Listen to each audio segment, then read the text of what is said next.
Here we reach the point in Christ's story of his death, the crucifixion, so his death on a cross.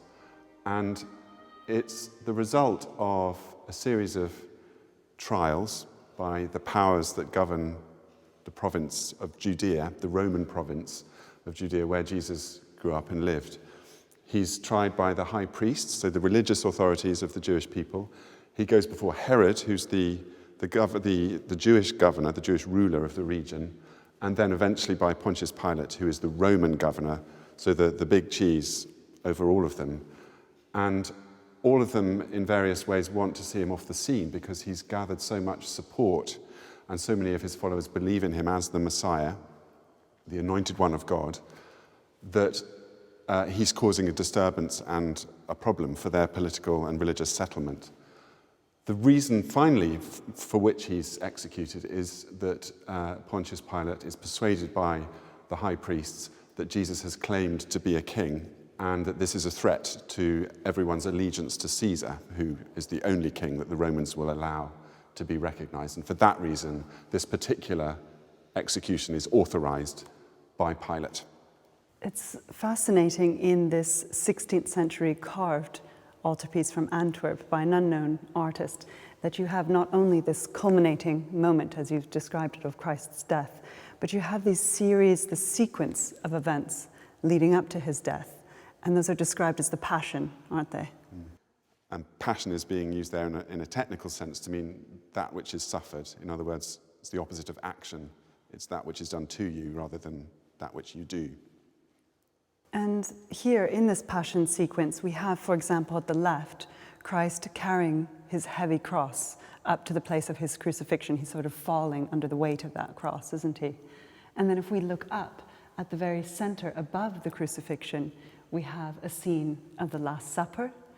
And then if we move to the right, we have Jesus' trial and his arrest. And there is Pilate. There we are. And seeing the Last Supper at the top there gives us, I think, a very important insight into how this event of the crucifixion is both understood and recalled by Christians in their regular worshipping lives. Because, as you say, it's an altarpiece, which means it would have been placed above an altar in a church, and a Christian priest would, at the altar, take bread and wine and consecrate them as the body and blood of Christ to be distributed to the people. That's an interpretation of the meaning of this execution as itself a priestly act, Christ consecrating his own body and blood to be the means by which God is reconciled with the world. And that's, I think, an important way of understanding what's going on here. We see a world populated by saints and sinners, and so much evidence of human violence and cruelty, as well as of grace and human love and charity. And perhaps that's most distilled into the figures of the two thieves who are crucified, as the Bible tells us, on either side of Christ. One who mocks Christ, and I think he must be the one on the side on Christ's left where we see a little devil hovering above him, and another who repents and who Christ promises will be with him in paradise, and we see an angel above him. So in this feast of imagery, we're also being invited to discern where good and evil are and to see them being, as it were, brought into this culminating moment where God and sinners are reconciled.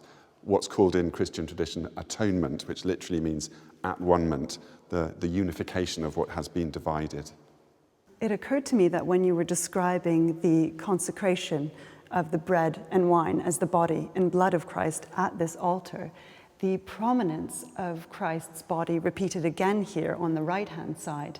We can see that his body has been lowered from the cross in an event called the deposition and has been placed here in the lap of his mother. Interestingly, this isn't a scene that is described in the Bible, but became such a powerful visual image that ultimately became extracted from the broader narrative and became a subject and a focus of devotion in its own right. And we'll be exploring that further in our next film.